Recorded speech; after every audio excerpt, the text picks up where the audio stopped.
Good morning, ladies and gentlemen. So glad you're here. We're 5 minutes away from start time. I wanted to give you a cordial introduction on behalf of everyone here at Interline Creative Group. This is Jim Nowakowski. I'm excited to be presenting to you about one of my favorite topics, direct response, which has changed so dramatically. So stay tuned. This is a voice test. We're making sure people in the audience, we have a full house here. I want your questions in that box. I'll tell you more about that later. And stay tuned. Glad you're here.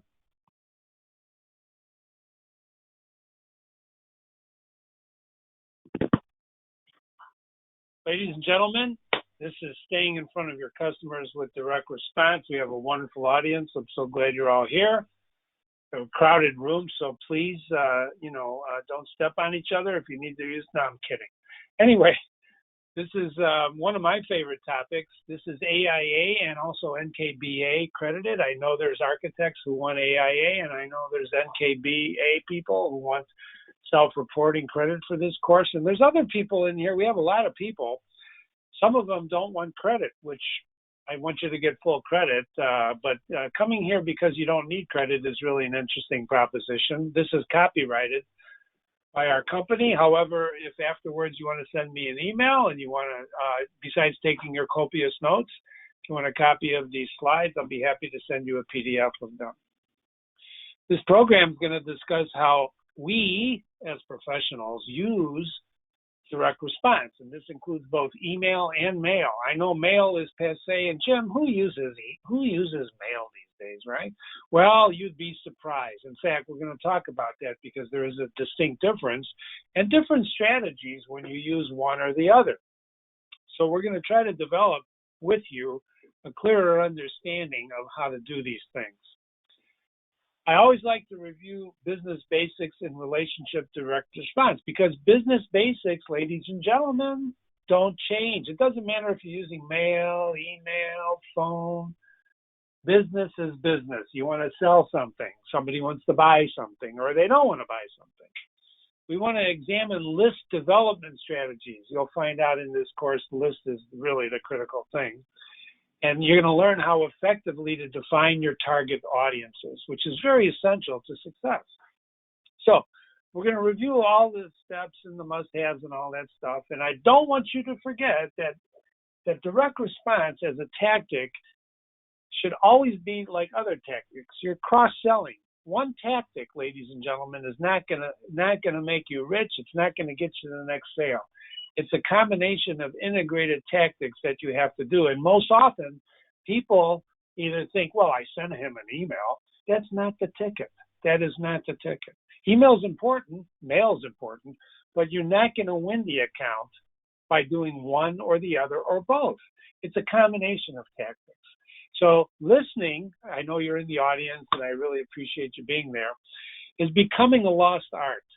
Some of you, have other things. You've got deadlines to meet. I can tell because this wonderful tool we use tells me when you're paying attention or not. I'm kidding. I don't have cameras in your office. However, listen, because what we're going to try to do is give you the benefit of our 30-plus years of experience in this. I grew up in direct response. I grew up when there was no internet and all we had to do is mail to 1 million people. And we learned an awful lot in doing those exercises that actually translate into email. So I always like to start with a story. And ladies and gentlemen, this is also on my website. It's my email bounced, but his didn't. Most of us use email now. So as you know, I love referrals. I think of all the people in the audience, we have 50-plus people in the audience today. A lot of those people are actually people who love referrals. Designers love referrals. Architects love referrals. And basically, what we do is I love referrals. So one day, a publisher friend of mine sends an email and copies someone in that email and says, let's call him the prospect. I'm going to call the publisher Ronnie. Ronnie sends the prospect an email, copies me, and says this. We talked about the market research gentleman here in the Chicago area.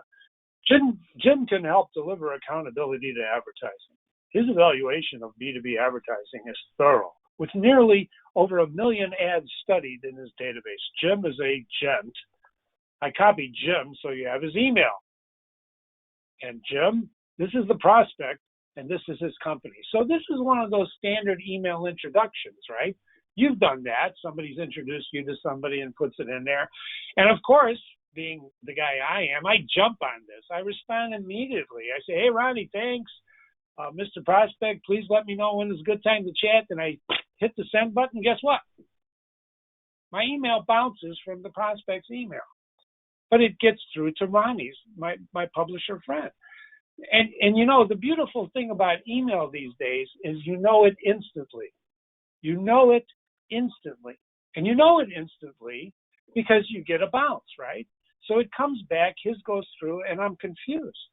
So I send an email to Ronnie and say, my email, you know, it bounced. What happened? And Ronnie tells me, well, my email went through. I tried again. I went to the IT people. I said, what's going on? I got a hot prospect here. I can't get through. And my IT people, who are really smart, they say, well, maybe it's the domain name. Try a capital letter. No matter what I did, it didn't work. So I finally went on my knees to Ronnie in the email, and I said, I can't get through. Can you help me? So he sends another email to the prospect, and he says this, Mr. Prospect, Jim's email has had trouble reaching you, so I'm forwarding his message to you. See below. Hopefully, Jim's message made it through, but you never know. Have a good weekend. And I send an email to Ronnie saying, thank you so much.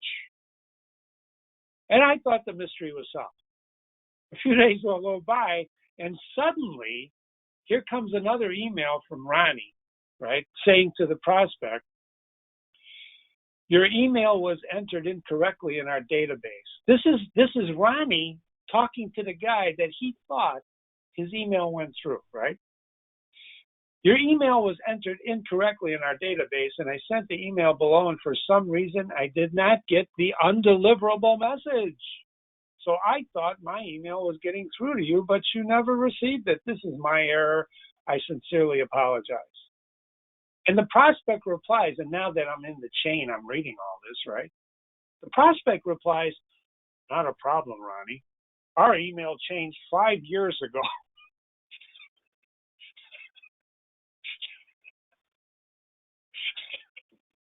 Okay, so I thanked Ronnie again, and I talked to the prospect. We talked, and he says, but, you know, he had a bad budget year or whatever. But here's the question. Where have those emails for the past 5 years from Ronnie been going? Where have they been going? If he's not being told they're not deliverable, he thinks he's talking to the guy, and the guy's never heard from him in 5 years. Until recently, when in fact he figured out he's sending it to the wrong email and reconnected after 5 years. Do you know what you were doing 5 years ago? Do you have any idea what happens in 5 years? What happens in 5 minutes? If he didn't know that they were bouncing, who the hell was receiving them? See, this is very important to direct response, ladies and gentlemen. This is very important. So, things change, or do they? DMA, which is the Data Marketing Association, used to be the Direct Marketing Association, but now they call themselves the Data and Marketing Association. The Business Dictionary says direct response is a promotional method in which a prospective customer is urged to respond immediately and directly to the advertiser. And here's the problem with that. No one today responds immediately except by hitting a reply button in an email. No one responds to an offer immediately, do they? Today's journey, as I'm going to show you in a minute, is a series of steps, of which email is one thing. The devices, the direct response mechanisms, include coupons, cutouts, business. Yes, ladies and gentlemen, people still use coupons. Just go to Bed and Bath. And I know we're talking about B2B, right? We're talking about B2B, which is not B2C, but it is. I'm thinking of coming up with another category, C2C, because we're all consumers. In fact, most people act like consumers even when they're in the business mode, right? So direct response, for our purposes, is a marketing designed to generate a response from customers where each consumer response can be measured. as I mentioned earlier, I come from direct mail. You know, when I was in the agency business, I worked for the eighth largest direct response agency in the country, now defunct, called Unispire. We did tons of mailing. We measured everything: 100 out, 10 back, 10%. How do I improve? You, as marketers and as professional architects, designers, I know you're busy building buildings and designing rooms. Yeah. But you have to understand marketing is a measurement function. I just got back, and it's about analytics. So things change, but they really don't change. This is a customer, right? I use this guy purposely because this is an older gentleman, right? That McGraw-Hill used to run these ads before the internet was invented. Where the guy, you know, I don't know you, I don't know your company, I don't know your company's product. Now, what the hell you want to sell me? And they would run these ads, McGraw-Hill did, whenever there was a recession. When there was a recession, people would stop advertising. So McGraw-Hill, being a publisher, they wanted to keep people advertising, right? And guess what? Those who did, I'm going to share a secret with you. Those who advertise when times are tight gain market share like no one can imagine. I'm telling you this from experience. I've been around a while, and I've seen this every time. When you cut back because of recession, you lose market share to those who are brave enough to continue. The difference is today, it's in the guy's hand, the phone. It's all digital. Everything is digital, and people don't want to talk to you anymore. There's a statistic out there I'm going to show you in a minute about how many times 70% of people, right, who want what you sell, they go to Google first. In fact, you're going to see a statistic in a moment where most people don't even talk to you until they want to talk to you. Here it is. 57% of a buyer's journey is complete by the time he talks to the seller. This is not Jim Nowakowski saying this. This is Gartner. Do you know who Gartner is? If you know who Gartner is, put it in that question box. And by the way, you should be asking me questions in your question box if you have questions about anything I'm telling you. Gartner is a high-profile research company. So almost 60% of somebody who wants your stuff has done homework. Guess where they're doing their homework? On the internet, right? We're all at the mercy of Google. B2B buyers average 12 searches before they call you up. 12 searches. And they don't go to page 2. They stop at page 1. So automation is not the answer. I'm telling you this right now. Let's automate some emails. Let's do an email campaign. Boom, boom, boom, boom, boom, boom, boom. The number of Marcom solution has grown 34,000%. What does that mean? Because everybody believes you can automate a relationship. How many people in the audience, raise your hand, are married or have a significant other in their lives? You cannot automate that relation. I've been married a long time, over 40 years. I can't imagine automating my relationship, with my wife. I can't do it. You can't do it. Nor can you do it with a business-to-business relationship. Everybody wants attention, right? You can't automate attention. You have to be sincere. You have to be genuine. And you must be a client advocate. You don't talk about yourself. You're going to see in a moment one of my favorite phrases. It's not about you. It's about them.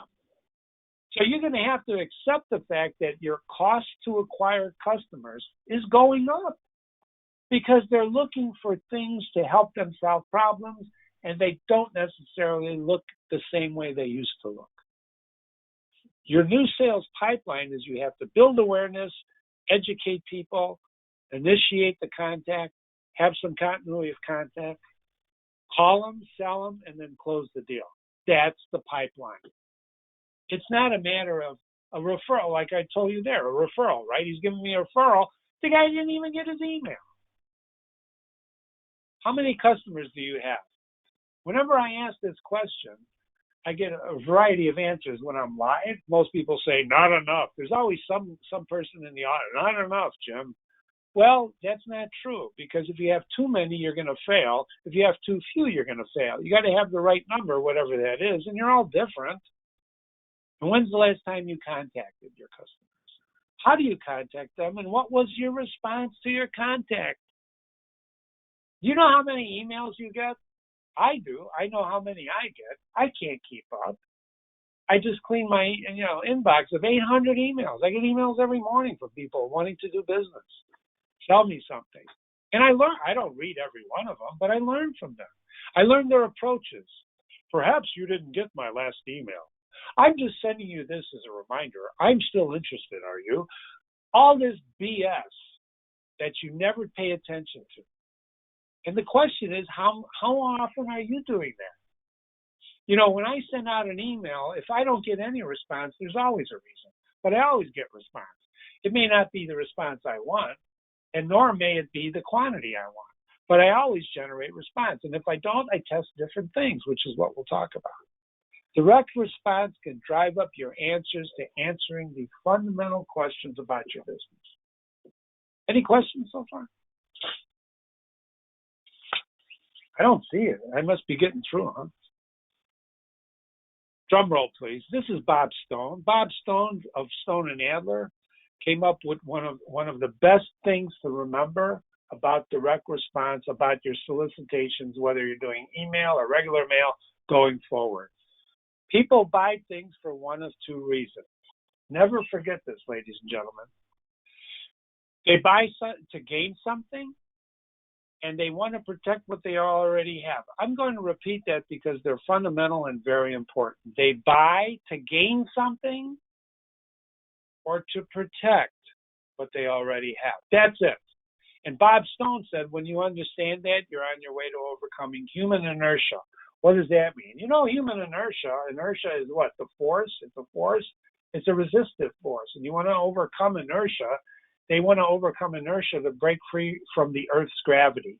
So the gravity of sales is that I really don't want to buy something unless I gain something or protect what they already have. And no, Jim, what about impulse purchases? Well, of course. But is there anyone in the audience, and I know who's in the audience because I looked at your website. Is there the websites I could look? I can't look at 50 plus websites, so I took a handful. But I did look at every one of them that had a website except for the Gmails, etc. Right? You're not selling 1995. You're not selling impulse purchases. You're selling intangible things, design services, architectural services. You're selling products, wholesale, right? I have a wonderful big wholesale distributor, Win Supply, in the audience. Wonderful.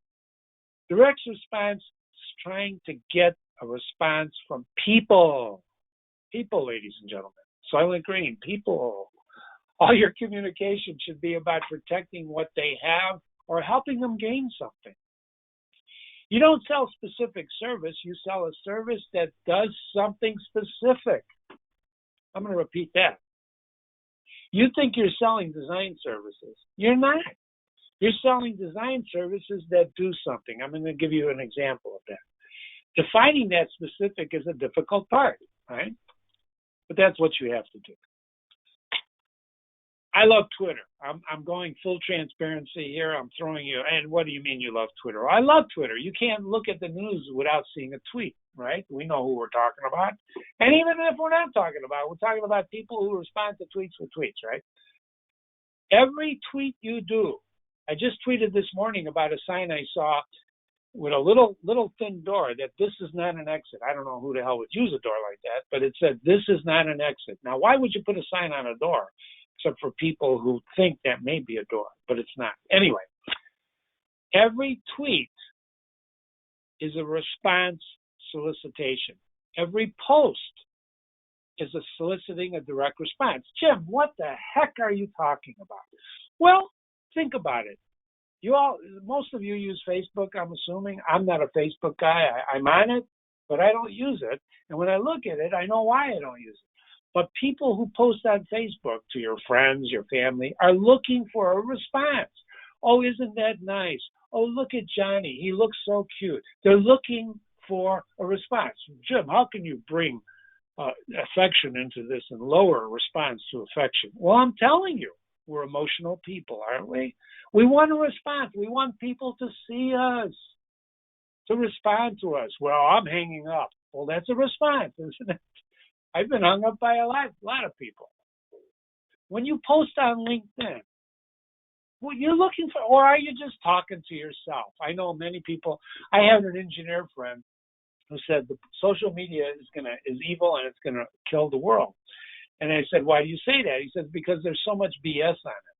I said, John, do you think there was BS before the social media, initiative came around, right? He says, of course there was. I said, well, now you can see it. You couldn't see it before. Sometimes you'd hear it, but now you can see it pretty plainly, right? That's the difference. Social media, I did this in my course at KBIS last month, and I know some people are in the audience who were there. One of my premises and truths about social media, it's a listening tool. It's not just for broadcast. It's one of the most powerful listening tools in the world, all of these channels. So the question is, what is response? And what is the biggest insult you can give anyone? Do you know what that is, ladies and gentlemen? It's not, I hate you. It's not, I slap you. No. What is the biggest insult? Do you know what that is? It's indifference. It's indifference. It's not responding. So I'd rather people hang up on me, because then I just call him back and say, hey, I think we were disconnected. And he hangs up again. I'm kidding. I'm not kidding. What are we really asking for? You buy a security camera, right? Security camera, it's got features, functions, benefits. But what's its value? Now, you're going to say, Jim, I thought this is about architects and designers, right? It is. But bear with me for a moment. You see that grid on the lower right? It's a grid that compares the different features, functions, and benefits of security cameras, right? And this one has a range of this, a resolution of that. This one has night vision. They all have night vision. And you can build a grid like this, right? Couldn't you? Right? But what's the real value of that security camera? It's security, isn't it? It's security. I like to know when someone rings my bell or passes in front of my house, when the coyotes are in the yard, right? I want to know that, right? Don't you want to know that? It's security. Now, how the heck do you touch security? It's an intangible. How do you touch great design, architectural design? How do you touch that? You can't, right? It's protecting, right? And guess what? With design services, the intangible, you still need to create the value. You have to, what is the value of what you do? What do people gain when they purchase what you sell? What do they protect when they buy what you sell? Your services are exactly like that security light. And you can build a grid of you versus your competitors, right? But what's the real value you're providing, ladies and gentlemen? That's really the question. What do you help protect? And I have an answer: protecting my stuff. You have to protect your stuff. Of course you do. But the real value of your design, of your intelligence, of your ideas, you all have ideas, right? Sharing ideas is very important. And what about Uber? I threw that in because look at Uber. Uber was a disruptor. It came in and just disrupted and changed everything using technology. But what does Uber really provide? Convenience, getting from point A to point B economically. And you've all used Uber. I was somebody's Uber. So while we can argue that all advertising fits the classification of seeking a response, we want response, we all know that some tactics only seek to create impressions, or what people call branding. Let's brand ourselves. You know, so much money has been thrown at rebranding and branding. It's a phenomenal, right? What the heck is a brand? I have blogs on this. But what's important, what is a brand? You know what a brand is? It's how you answer the phone. It's how you present yourself at meetings. I'm wearing a suit and tie today, right? Because I have an appointment this evening, right? I'm going to the YEA, Young Entrepreneurs Academy, to be on a panel, right? I'm not going to show up in a sweatshirt. I could. But I'm creating an impression. That's your brand. An impression without an action is a waste. If you just create an impression and no one cares, I was going to say something else, what good is it, right? You always want to be creating impressions. You always want to be soliciting response. You need response. My wife tells me often, why do you engage with people so often? We were at a restaurant the other day, right? And this guy was just giving this waitress the most difficult time, because this was a restaurant where they added something for charity at the end of your bill. They round it up, right? And you give the few cents or, whatever to charity. And he was incensed. He was just, this waitress was pregnant. She was obviously, she was under immense, and this guy's just raving around. And I leaned over, because there's all those restaurants where you can lean over. I said, what are you doing? He goes, what do you mean, what am I doing? I said, what are you doing? I said, give me the bill, I'll pay your bill. And he looked at me. So what are you doing? I said, give me your bill. I'll pay the bill for you. Don't worry about it. I'll round up, round down. I don't care. Give me the bill. He says, why would you do that? I said, because you're giving this poor woman a hard time. My wife kicking me under the table to shut up, right? Then he turns around and he's whispering to his wife. The waitress leaves, talks to the manager. She got to get the manager involved now. And she says, go to the bathroom and come out when they're gone. I won't tell you the end of the story because I almost followed the guy. But the point is, you have to engage. You want response. I'll tell you, I got a response from that guy. Direct response wants someone to raise their hand. Sometimes people say, well, liking is a response. Well, you have to be the judge of that. We have a paper coming out shortly on what social media is, how you measure it, ROI. It's very difficult. But direct response wants to overcome human inertia by selling what people will protect or help them gain something they don't have. I have a great blog on my website. What's love got to do with a B2B brand? I encourage you to read it. It's a good website, gives you a little thing. Here's a sample. This is a true story. Everything I tell you is true. I don't make this stuff up. Hello, Jim. I understand you download. See the mistake right there? Right there, because I'm an English major, right? I stopped reading, but I didn't.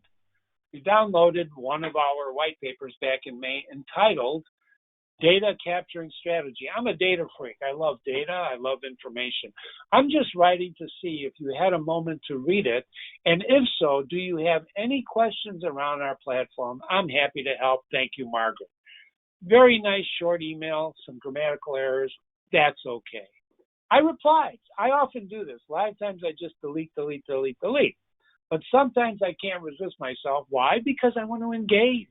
Like at the restaurant, I want to engage. Hello, Margaret. Can't seem to recall. ... Check my downloads and can't see it. Perhaps I misplaced. Sorry, Jim. I thought that's an appropriate response, didn't you? Margaret says, hi, Jim. Ha, ha. You see, when you write ha, ha, you see how empty that is? Ha, ha. Ha, ha. Typically, the response is people have it but forgot to read it. I like your response, too. Sidebar. I didn't respond to get her to like my response. I'm telling her the truth. Below is a link just in case you wanted to take a peek. Right? Any questions? Happy to help. Thank you, Margaret. Obviously, she never sent it to me. This was cold calling at its worst, right? I never did this. And when I hit the link, I get a form. I can't even see what the paper is. I got to fill out the damn form first. You see what I'm saying? You see what I'm saying? Okay. Question. Where is LOL? That's a funny question, Doug. LOL, when I first saw that acronym, I ran over to my IT guy because a client sent that to me. And I said, look at this, Brad. This was a great client for many years. I said, LOL. What did I interpret it as? Lots of love.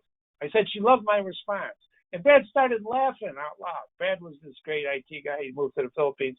I go, what are you laughing at? He goes, it doesn't mean lots of love. It means laugh out loud. She's laughing at you, Jim. You see what I mean about engagement? You see what I'm talking about? Isn't this interesting? Anyway, here's some direct mail statistics, right? Let's talk about this for a minute. For mail, and by the way, I'm talking a lot about email because you all use it. Direct mail is still in vogue. What do you mean, Jim? I mean writing a personal letter, writing a thank you card, writing No one's doing it. So if you're doing it, you're the only one doing it. You got a clear path to the prospect. Well, Jim, I don't believe it works. Well, that's okay. You're entitled to your belief, but I'm here to tell you it works. It works just as well, if not better sometimes, than an email. An email is intrusive, right? Direct mail.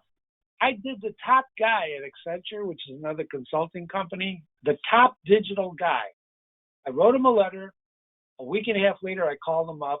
He had my letter on his desk. We engaged in a 15-minute conversation, and we're now linked in together. I'm just telling you, letters work. 353,000 number of mail pieces processes every minute. Well, Jim, no one's using mail anymore. Tell that to the government. 122,000 of the number of addresses changes every day. Think about that. 100 in Illinois, it's higher because we're all moving out of the state. A letter is a personal communication. And an email, look at the statistics comparable, right? 2.4 million every second. Should I repeat that and have you just faint? And that's old. That's probably higher now. The percentage of email that is spam is half of it is spam, ladies and gentlemen. There's a whole, technology on spam filtering. Response rate is not an open rate. Think about that. Just because you open it is not a response. It's a type of response, but it's not a response. So I like to use on the right these couple of formulas. AIDA, attract attention, get some interest, stimulate desire, and then ask for action. You should always be asking for action. And I see some of you people actually now that I have the right box open, some of you referred to the greatest insult as no response, and you are correct. I'll see what we can do about rewards after this seminar. Jack Lacey, who's a great direct mail guy, says, "What will you do for me if I listen to your story? I'm going to help you protect what you already have or gain something. And how are you going to do this? I'm going to design wonderful, space for you where you can live and breathe and be free. Who is responsible for the promises you make? I am. I am my company. I represent my company. Who have you done this for? Well, let me give you the list. And what will it cost me?" Those questions are important in your pitch. So what all companies have today in common is an audience that needs things. They need things, but they're not going to tell you I need things. They're going on the internet looking to fulfill their needs, to find out to fulfill what they need. And then they come and contact you after the fact. When you read one of my blogs on B2B Never Sleeps, you'll see what I'm talking about. Our job as marketers, our job is to figure out what they're protecting and articulate it. A facility manager wants to protect, not only his building, but he wants to protect the investment he's already made in the products that he's got installed in that building. A guy building a new addition to the building doesn't want to create everything new, and now he's got two things to order. You see, but we share a common purpose besides the audience. We want to sell something. You got to be, well, Jim, I just want to help people. Well, then what you have to do is go out and become a monk, right? Or a saint or a missionary. That's not what we're here for. We're here to help people, but we have to make money. This is a business. So websites and other tactics, take offers. And what is your offer and what is your audience? Here's what I did. This is like Sister Does the Tale, in grade school. Who's your audience and what is your purpose? What I did is I looked at some of the people in the audience. So you have a client in the audience, right? This is one of our clients, TCF Fans. This is right from their website. This is their website. This is what they do. And I'm going to assume from this that their audience is engineers and that their purpose is to sell fans, right? That's what they do. And if you read their navigation, that's what they do. Another one in the audience is Green Sensitive Design. If you read this is their website. If you read what they do, they're a design service, they're lead accredited professionals. We think that their audience is owners and developers, and their purpose is architectural services, right? You can see that from their navigation. The question you have to ask yourself, is that what they're communicating? The question you have to ask all of yourselves. Here's Certified Interiors. They've been in our welcome back. We're glad to have you back. You deserve a home you love to live in. A wonderful statement, but can't everyone say that? You see what I'm saying? So when you read about what they do, we think their audience is consumers, and that what they want to sell is their design services. And sure enough, in their navigation at the top, you see services, testimonials, all good. Call your attention especially to the blog. Everyone needs a blog. We'll talk about that. Design Set Match in the audience. Thank you for being here again. Look at what they do. They're very proud of their house connections. Be careful of house. I'll talk about that later if you want. Consumers and purpose. Consumers, sell my design services. You see, we're all selling the same thing, but we're all presenting it differently. Which way is better? Do you test different ways? Do you monitor the response on your website? Do you track through Google Analytics or IP reverse lookup how many people come to your website? Are you doing these things? And here's Win Supply. Thanks again for being in the audience. This is a huge distributor. We've worked for them in the past. This is wonderful. We believe their audience is contractors who buy this type of equipment, electrical and plumbing, and they're selling other manufacturers through there. This could be any distributor in the world, Graybar or whatever. Cabinets by Design, a wonderful franchise. This one is out of Iowa. We had some people at KBIS we talked to. We believe their audience is consumers and they want to sell cabinets. And they want to get response out of there. Look at that headline, call for a consultation. You see that phone number up there? These people want you to call. They want you to call that phone number. Get to know the website, but call me, right? Here's Dern. This is a direct development. This is an architectural website in the Bay Area. Wonderful, wonderful website. Owners, developers, and selling services like the other architects. Okay, right? Contact us. Contact us is virtually true of all of them. NC Architects. Beginnings. And sometimes the screen moves. Owner, developers, and services. Why would I pick one over the other? Well, it's location, Jim. If they're closer to me. That's not why people hire you. We have a whole paper on why people hire architects. And in the audience is another client, KCMA. These are the Kitchen Cabinet Association. All of their members are cabinet manufacturers. All you have to do is go to KBIS to realize, I didn't know there's so many cabinet manufacturers. And that's who their audience is. This is a website not for you or I. It's for if you make cabinets. And they want to sell their services to these cabinet people. And then, of course, the eventual connection is timed out. There are certain websites where you go there and they're just not working. Something happened. If you visit that website, what do you think is going to happen? Nothing. Who's your audience? What's your purpose? The answer to the second question is always, I want a response. Have you learned that? Why? SEO, search engine optimization. If 70% of people are going to Google first, how the heck can you expect a response until they come to your website? They have to find your website first. So, ladies and gentlemen, this is a truth. This is a short sidebar. You and I and everyone else are at the mercy of Google. So you have to learn to use Google, not pay Google. I know I can say that freely because there are no people from Google in the audience unless they're disguised as a Gmail account or an AOL account, which there could be. And I'm committing heresy, right? Because Google can now blacklist me, right? I'm kidding. You don't want to pay Google. They're making enough money. You want to use Google. I have plenty of information on that. And that is because it's the list. You're not interested in the 2 billion people on Facebook. You're not interested in what? The millions of people on Twitter. You're interested in the list. And there's nothing more important than the list. Who comes to your website? Why do they come to your website? Why do people work with you? Your customer file is your list, and people like your customer file. You have to define your audience. You do, not me. You do. You're not selling 1995 Snuggies. You're selling a lifestyle. You're selling creativity. You're selling intangibles, and it's not for everybody. That's why the list offer, agencies that I came from, one of the reasons I started my own, is they like to flip that. They like to say, well, it's about the creative. You got to entertain people. Did you see the Super Bowl commercials? Ladies and gentlemen, I'm going to use a bad word. They sucked. They were terrible. They were terrible. I couldn't watch them. Oh, they were so funny. I hear some people saying, I don't know, maybe it's me. I wasn't laughing. Poor Mr. Peanut. Kidding. Use statistics. Measure everything you do. If you send out a direct mail piece, measure it. If you send out an email, measure it. Mail the response. Measure everything. 10%.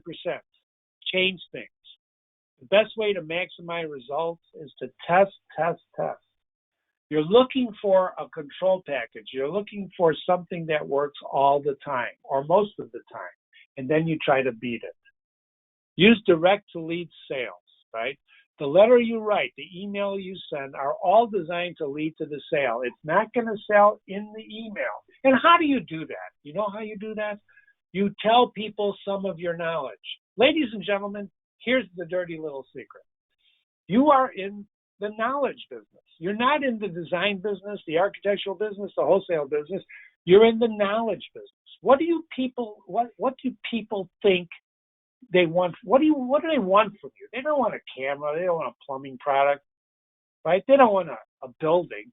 They want your knowledge. We just were hired by one of the big marketing groups in the country. And when I asked them, you should always ask, why did you hire me, right? You know what he said? I think I can learn something from you. And you also, in your proposal, you had something the other two didn't. Do you know how I was like, I get goosebumps when I think about that response because it's the perfect response. You're selling your knowledge. You're sharing your knowledge. And here's the beautiful thing. When you sell your knowledge, you gain knowledge. Use direct response to open up a territory. On the right, this is one of the most valuable things I'm going to share with you, is an IRS website, right? That breaks down by zip code the tax returns of the zip code. I'm serious. This is free information. So if you're working in a zip code and having good success, you can picture the zip code like this based on the tax returns of the zip code. 60013 is my zip code. There it is, right there. It breaks it down on how many people are making 25 grand, from 50 to 75 grand. By the way, I'm not in the last category. I'm telling you right. But there it is. And you can use this to prospect in other zip codes of a similar ilk. There's all sorts of ways to strengthen your image. Write a personal letter to your customers. When's the last time you hit your list? When's the last time? If you got 100 people on your list, when's the last time you talked to all 100 people? Write them a letter. Tell them, redesign your website and say, look what's new on my website. Or ask them for a testimonial. I'm telling you right now, that's what direct response is. Direct response is not saying, 110 back, 10%, how do I improve? It's that, but it's really engagement. B2B never sleeps, ladies and gentlemen. Read that blog. This is what happened on the weekend, when people were looking to solve the problems that they had in the B2B world, the world you and I and everyone in this audience operates in. It's one of my most famous blogs. A direct mail package is a letter or brochure, a postcard. An email direct mail package is a link. You send out an email. It has a couple of links. I just did that this morning as a test, right? And instead of sending me a PDF file, this goofball agency sent me a read-only digital file that I can't download. I'm not going to spend the time to read that online. Who has the time to do that? You print things. Remember when they were going to do away with printers? You print the things and read it when you can. Test your ideas in different formats. There's a quote on the right I'd like to share with you from The End of Marketing as We Know It. This was written by Sergio Zyman, the former director of Coca-Cola, right? He said, I'd like to take a moment to read this. The sole purpose of marketing is to get more people to buy more of your product more often for more money. Is there anyone in the audience that can disagree with that? I don't think so. You don't make any money until you sell the stuff, what Doug O'Gordon said, my stuff, and you can't sell the stuff until you've gotten people to want it. Aha, human inertia, right? You want to overcome, protect something, gain something. That's how you do it, ladies and gentlemen. So here's some tips as we wind down. We still have time. Good. Got time for questions. Know your market. If you're one of the great mistakes manufacturers make is they create an ad and they run it across all markets. An architect doesn't want to hear the same thing a maintenance guy does. Does he? Sometimes, but not really. So know your market. Who are you talking to? Are you talking to middle income, higher income? Are you in the luxury category? Who are you talking to? Right? Who's your audience? Look at the lifetime value of your customers. You should try this with your customer file. Because I know some of you have repeat customers. In fact, most of you have repeat customers. Have you ever asked them why they keep coming back to you? Or why they don't come back to you? One of my most famous blogs, right, is 7 things to do when you lose a pitch. That thing is read every week. I can't believe how many people are reading that because there must be an awful lot of losers in the world. No, I'm kidding. But we all lose. I had a class at KBIS, Voices of the Industry, and when I asked this question, have you ever lost an account, one person raised their hand, right? She raised her hand. She said, I've never lost a piece of business.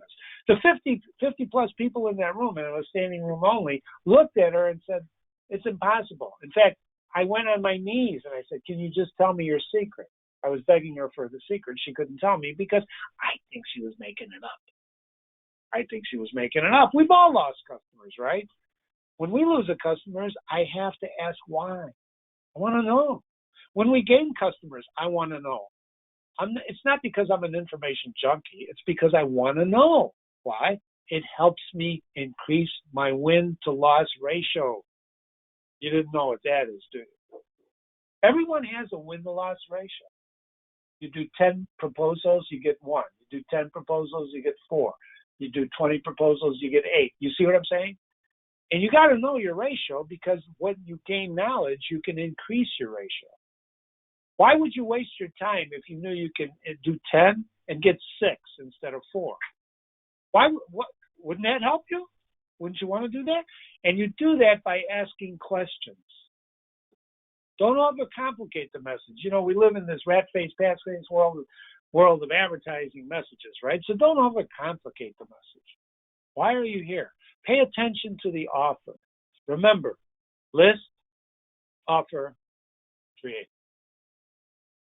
More considerations. Make your envelope inviting. Make your subject line compelling. Make sure everything is easy to read. Oh, I hate small type, don't you? Or all bold type, or reverse type. Those rules were in print. They still apply to email. I get emails sometimes that have goofy color behind it that make it very difficult to read the type. And write everything with the benefits to your audience in mind. Why are you doing this? What are you helping them gain? Right? What are you helping them protect? And add credibility and drama. Ladies and gentlemen, you think I'm sitting down getting this right? I'm running around. Ask for the order. Always ask for the order. I love that when people it's a great pitch, but they forget to ask for the order. How can you forget?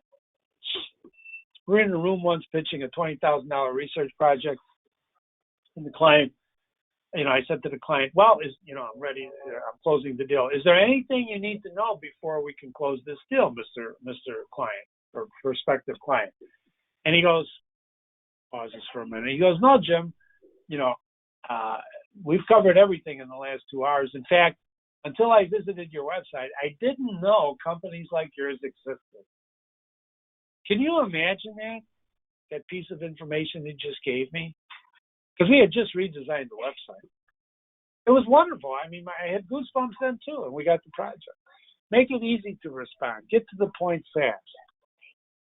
List, offer, creative. You could be talking, remember the email story. He was talking for 5 years to empty space. He thought he was communicating, right? He was falling on deaf ears. Deaf ears. You have to know these things. Whoops. Finally. Okay? We're ready. Is this the end? Oh my gosh. Let me look at the time.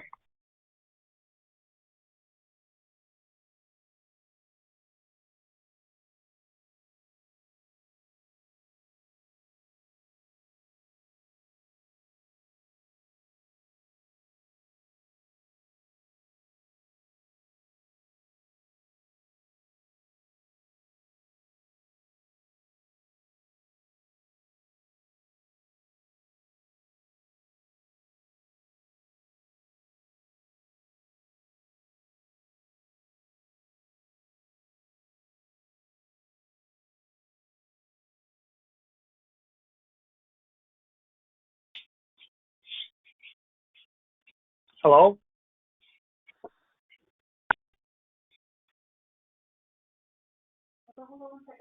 Hello? Hopefully you can hear me. Bernie, can you hear me?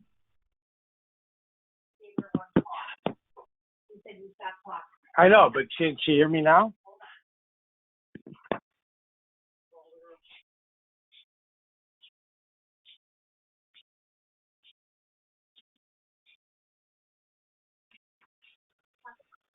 Yes. I don't know if everybody can hear me yet, but I disconnected. I hit the wrong button, ladies and gentlemen. Hold on. Hold on. I'm testing now if you can hear me or not. Can you hear me? I can hear you. Good. 1050. Doug can hear me. That means people can hear me. Thank you so much. Okay. So it's time for questions. I hit the wrong button. I got so excited. Sue Alta, the office manager here, is looking at me and says, "Thank you, Sue. They can hear me." But I hit the wrong button. I got excited. All right. I want to know how much time was left. We've got 10 minutes. Let's take some questions before I give you the final answer. Engaging the prospect. Here's a comment. Let's go from the top. Engaging the prospect is the biggest challenge to overcome this situation. It is. This is from Indidra. Yes, engaging the prospect or gaining their trust. Accenture has a whole paper on trust, right? And that how critical it is in gaining and losing trust these days because everything's transparent. So you have to engage people. And remember this, not everybody is for you. You pass people on the street, Robert Henry, the painter, said some people are for you, some are not. So don't be obsessed if people don't want to work with you. That's okay. That's okay. See, because not everybody is for you, nor are you for every people. You couldn't handle everybody anyway sometimes, right? So engagement is, and how do you engage people? With honesty, relevance, ideas. That's how you do it. Thank you. My sound just went out. Sorry. Hopefully it's back. Yes. Okay. You have sound. What's the idea, the best number of direct mail pieces to get the best ROI?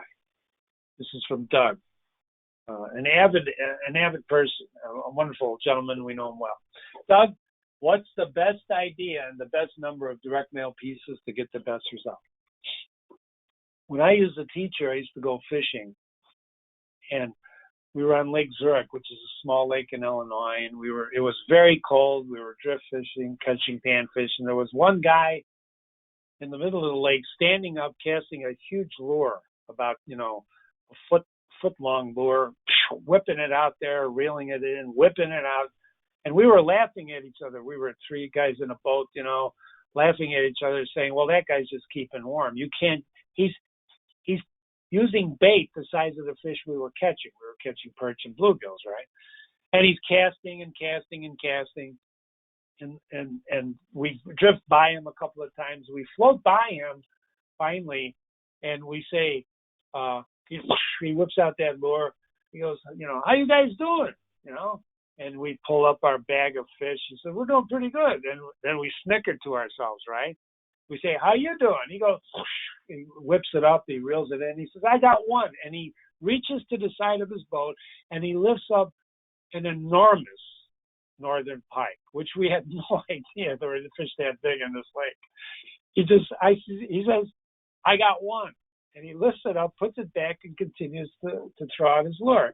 And so we just go to the shore embarrassed with our heads down in our, handful of panfish. And so the answer to your question, Doug, is you only need one, as long as it's the right one. Now, how many times did that guy cast to get that one? Right? He used a different bait than we were using. We were catching fish, every 5 minutes, one of us would pull in a fish. So we were doing pretty good with panfish, right? So the answer to your question is it depends who your audience is, like we talked about in here, and what's your purpose. Is your purpose is to land the big one, you're going to use bigger bait, different types of bait than you use. This is all very similar to fishing. So there is no magic formula. There is no optimum formula. What you have to do is what I suggested earlier, is test, test, test. Sound good? Good. Minimum pieces to get the best result. Okay, do I have any other questions? Any other? Okay, one of the questions is from Matt. Basically, do you recommend email or mail when it comes to communication all the time? In other words, using it. Matt, I recommend the mix. I think you have to mix it up. The reason I say that is because you want to be testing all the time. You really do. You want to test simply because you don't know what the audience really responds to. Remember, 70% of people don't even, they go to Google first. If you read that B2B Never Sleeps blog I mentioned, you're going to find out that sometimes people don't, you don't even know you're being looked at unless you have tracking devices like reverse IP lookup, which is what we do on all our clients' website and our sites. That tells us at least the name of the company looking at us. So you have to know, you have to have these measurement tools in order to find out what works and what doesn't work. But I'm telling you right now, Matt, a well-written letter to the right guy at the top of an organization is almost guaranteed to get results. We've all been through situations where we're not getting satisfaction from the supplier, the retailer, for whatever appliance we may have bought, right? If you write a letter to the top guy in the organization, if you can find the top guy, sometimes like when it happens with Sears, you can't find the right guy. It's just a buck pass. I have blogs on that too. If you can find the right guy and write a compelling letter, you are guaranteed. Should I repeat that? You are guaranteed to get results. Guaranteed. So, any other questions? I don't think so. Let me see. I think we're good. So, thank you. On behalf of everyone here at Interline, I'm so grateful to have spent this hour with you. Time is the non-renewable resource. You all spent a nice time with me. I hope you got some knowledge out of this. That's my phone number. That's my email. I encourage you to email me. I encourage you to call me if you want to have a conversation. If you go to interlinegroup.com/evaluate, I'll give you a set of our guides to give you some evaluations. You can also talk about a special request on the bottom, research.net/r/ICG designers. I'm looking for topics. If you got a topic that you want to hear about that I haven't covered, I've got 8 of these courses online at the Continuing Architect, and you can follow me on Twitter at InterlineJim. When you go to Twitter and you look at my account, you'll see I don't have, I have maybe 600, 700 followers, and I'm following, maybe 100, 150. I'm not into the quantity game. I'm into the quality game. My followers and the people I follow are quality. They're quality. That means because I don't follow you, doesn't mean you're not quality. It just means that's the quality. And I found this out the hard way. Because, you can buy robots, you can buy bots that follow you, but I don't want that. You have to have a strategy with everything you do. So, thank you very much. We really encourage participation. And on behalf of everyone here at Interline, have a productive day and do some direction. Write me a letter. Would you write me a letter? Thank you very much, ladies and gentlemen.